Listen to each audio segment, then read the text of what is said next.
మార్పు రావాలనుకునే వాళ్ళందరినీ కూడా మనస్ఫూర్తిగా ఆహ్వానిస్తూ ఉన్నాం.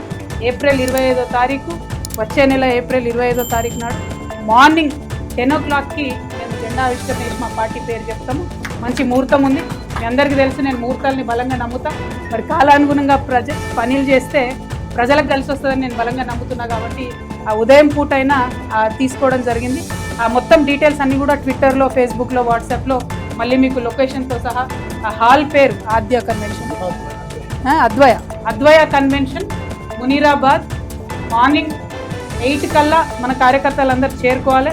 ఎందుకంటే 8 నుంచి మనం అందరం కొంత మాట ముచ్చట వేసుకొని 10కి ముహూర్తం ఉంటుంది కాబట్టి 10కి లాంచ్ చేసుకుందాం. తెలంగాణ జాగృతి అధ్యక్షురాలు కవిత కీలక ప్రకటన చేశారు. ఏప్రిల్ 25న ఉదయం 10 గంటలకు మేడ్చల్ జిల్లా మునీరాబాద్లో కొత్త పార్టీ ప్రకటన ఉంటుందని నిజామాబాద్ ప్రెస్ మీట్లో తెలిపారు. శ్రీరామనవమి పర్వదినం సందర్భంగా ఈ ప్రకటన చేయడం సంతోషంగా ఉందని అన్నారు. రాష్ట్రంలో ప్రజా సమస్యలపై పోరాటం కోసమే కొత్త రాజకీయ పార్టీ అవతరించనుందని స్పష్టం చేశారు.